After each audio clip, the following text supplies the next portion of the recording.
اعوذ باللہ من الشیطان الرجیم بسم اللہ الرحمن الرحیم السلام علیکم ورحمۃ اللہ وبرکاتہ۔ ہم مدرسہ فاطمیہ کی جانب سے آپ کو خوش آمدید کہتے ہیں۔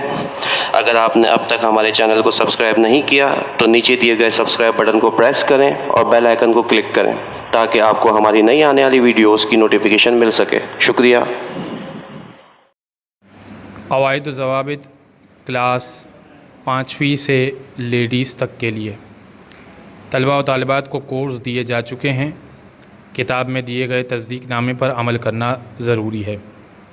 روزانہ کی بنیاد پر ریکارڈنگز اپلوڈ کی جائیں گی جس کا لنک واٹس ایپ گروپ پر شیئر کیا جائے گا۔ چیپٹر سے متعلق کوئز کے سوالات بھی دیے جائیں گے جس کے لیے طلباء و طالبات کو 24 گھنٹے کا وقت دیا جائے گا۔ گروپ پر روزانہ ایک بونس کا سوال بھی دیا جائے گا۔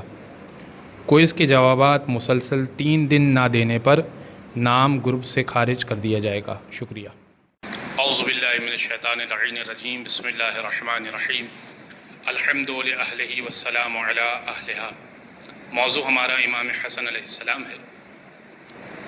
امام حسن علیہ السلام چونکہ رسول خدا کے جو ذاتی اور اپنے بیٹے تھے وہ بچپن ہی میں انتقال کر گئے تھے، جن کا ذکر ایک کا نام قاسم کے نام سے، ایک کا ابراہیم کے نام سے، اور یہ دونوں بیٹے بچپن میں انتقال کر گئے تھے۔ تو اب جب ان کی بیٹی یعنی بیوی فاطمہ کے یہاں اولاد ہوئی اور پہلا بیٹا یعنی حضرت امام حسن کی ولادت ہوئی تو رسول ان کو اتنا ہی محبوب رکھتے تھے جتنا اپنے بچوں کو محبوب رکھتے تھے، اور امام حسن کی شکل رسول خدا سے بہت زیادہ ملتی تھی۔ دونوں کو امام حسن اور امام حسین دونوں کو بہت زیادہ چاہتے تھے۔ 15 رمضان سن 3 ہجری میں امام حسن کی ولادت ہوئی ہے، اور امام حسن سن 4 ہجری میں امام حسین کی ولادت ہوئی ہے 3 شعبان میں۔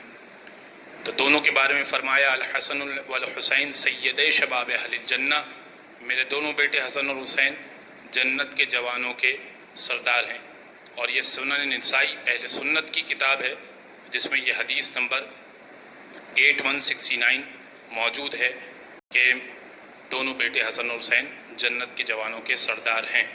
اسی طرح فرمایا بحر الانوار کی حدیث ہے الحسن والحسین امامان قاما و قادا، حسن اور حسین دونوں امام ہیں، قاما او قادا، چاہے وہ کھڑے ہو جائیں چاہے وہ بیٹھ جائیں۔ یعنی کیا مطلب؟ چاہے وہ جنگ میں کھڑے ہوں تب بھی تمہارے امام ہیں، ان کی پیروی کی جائے، اور چاہے وہ بیٹھے ہوئے ہوں صلح کی میز پر تب بھی وہ تمہارے امام ہیں اور صلح کر لی جائے۔ امام حسن نے تب ساتھ دیا رسول خدا کا جب انتقال ہوا، تب امام حسن کی ایج یا عمر مبارک 8 سال تھی۔ 38 سال کے تھے جب امام علی کو شہید کر دیا گیا، اور اس کے بعد دور خلافت امام حسن کا شروع ہو گیا۔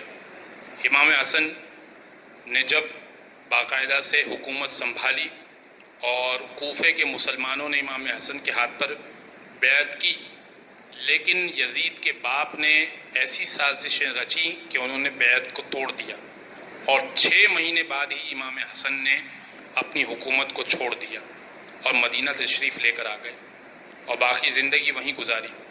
اس مدت میں آپ لوگوں کی رہنمائی اور اصلاح اور خدمت کرتے رہے، اور بہت سارے افراد بڑے بڑے علماء جو امام حسن کے ساتھ رہتے تھے، خدمت میں علم حاصل کرتے تھے، ان میں سے چند کے نام یہ ہیں: مسیب ابن نجبہ، سوید ابن غفلہ، ازبق ابن نباتہ، اسحاق ابن یاسر۔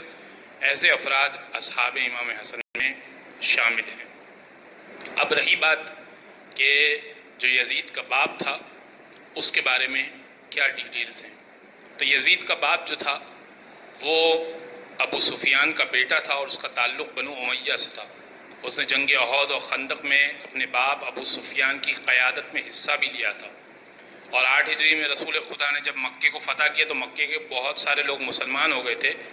اسی سال بنی امیہ بھی زبردستی انہوں نے بھی اسلام کو قبول کر لیا، لیکن در حقیقت انہوں نے اسلام کو قبول نہیں کیا تھا، اس لیے کہ انہیں پتا تھا کہ جب سب نے اسلام قبول کر لیا تو اب ان کے پاس کوئی چارہ نہیں بچا تھا۔ اگر اسلام وہ قبول نہ کرتے ظاہری طور پر تو رسول اسلام چونکہ مکہ کو فتح کر چکے تھے لہٰذا ظاہر ہے کہ ان سے جنگ کرنا پڑتی اور اس کے علاوہ ان کے پاس کوئی چارہ نہیں تھا، لہٰذا انہوں نے اسلام کو قبول کر دیا، لیکن انہیں اسلام سے کوئی رغبت وغیرہ نہیں تھی۔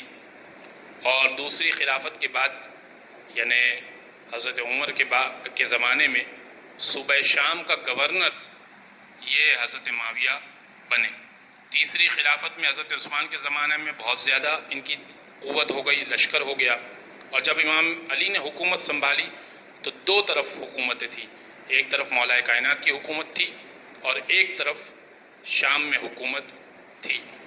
اور جب حکومت سنبھالی تو امام علی نے یزید کے باپ کو حضرت معاویہ کو ہٹا دیا گورنری سے شام کی، تو وہ تو چاہتا نہیں تھا، وہ تو چاہتا تھا کہ پوری اسلامی مملکت کا وہ تنہا بادشاہ بنے، لہٰذا ایک جنگ لڑی گئی جسے جنگ صفین سے تعبیر کیا جاتا ہے، اور اس کے بعد پھر مولا کائنات کو ایک سازش کے تحت اس نے شہید کروا دیا، اور اس کے بعد مختلف سازشیں ہوتی گئیں، یہاں تک کہ امام حسن جب دوبارہ سے کوفہ میں آیا اور انہوں نے حکومت سنبھالی تو 6 مہینے تک ان کی حکومت چل نہیں سکی، اور یہ نوبت آ گئی کہ اس نے سرکاری خزانے یزید کے باپ نے کھول دیے کہ آؤ آنے کے بعد جو ہے جھوٹی حدیثیں گڑھو اور سرکاری خزانے سے جتنا چاہو لے جاؤ۔ ایسے موقع پر امام حسن بالکل تنہا رہ گئے تھے، اور جتنے افراد بھی تھے وہ کم تھے جو امام حسن کا ساتھ دے سکتے، تو امام حسن کے پاس کوئی چارہ نہیں تھا کہ وہ جنگ کرتے۔ اس کے باوجود بھی امام حسن نے ایک مختصر جنگ لڑنے کی کوشش کی، یا جنگ لڑی بھی گئی، لیکن جو اپنے تھے انہوں نے ہی ساتھ نہ دیا، اور امام حسن ہی کو غدار یا امام حسن ہی کو برا بلا کہا۔ اب امام حسن نے صلح کر لی، اور صلح نامے کی کچھ شرائط رکھیں، جس میں سے ایک شرط یہ تھی جو سب سے اہم اور پہلی شرط تھی کہ حضرت معاویہ کتاب خدا اور سنت کے مطابق عمل کریں گے۔ یہ شرط رکھنا اس بات کی طرف دلالت کرتا ہے، دلیل بنتا ہے کہ حضرت معاویہ کتاب خدا اور سنت رسول کے مطابق عمل نہیں کرتے تھے، ورنہ کبھی بھی یہ شرط نہ رکھی جاتی۔ اس کے علاوہ اور بھی شرط رکھی کہ سادات جو ہیں ان کے احترام کو ملحوظ خاطر رکھا جائے گا، وہ جو رسول خدا کی ازواج ہیں ان کا احترام کیا جائے گا، اصحاب رسول کا احترام کیا جائے گا، بہت ساری مختلف شرطیں تھیں۔ اس پہ صلح نامے پر دستخط کر لی، لیکن اس کے بعد اس کو اندازہ ہو گیا کہ امام حسن اب طاقت میں آ گئے ہیں، اور امام حسن صلح کے بعد گویا کہ ان کی طرف سے ایک پازیٹیو ایسپیکٹ گیا ہے لوگوں کے پاس، اور خود یہ بدنام ہو رہا تھا، لہٰذا اس نے امام حسن کی زوجہ کو اپنے ساتھ ملایا، جودہ بنت اشعث کو، اور کہا کہ اگر تو زہر دے دے اپنے شوہر کو تو میں تیری شادی اپنے بیٹے یزید سے کرواؤں گا۔ جودہ نے ایسے ہی کیا اور امام حسن کو زہر دے دیا۔ بعد میں جب وہ یزید کے معاویہ کے پاس حضرت معاویہ کے پاس گئی کہ چونکہ تم نے وعدہ کیا تھا کہ اپنے بیٹے سے یزید سے شادی کرواؤ گے، تو اب میں نے اپنا کام پورا کیا، اب تم اپنا وعدہ پورا کرو۔ تو اس نے کہا کہ جب تو امام حسن سے وفا نہ کر سکی، اتنا شفیق امام، اتنا شفیق شوہر جب اس سے وفا نہ کر سکی تو میرے ساتھ کیا وفا کرے گی، یہ میرے بیٹے کے ساتھ کیا وفا کرے گی، اور اس کے ہاتھ پیر بندھوا کر اسے دریا دجلہ میں پھینکوا دیا۔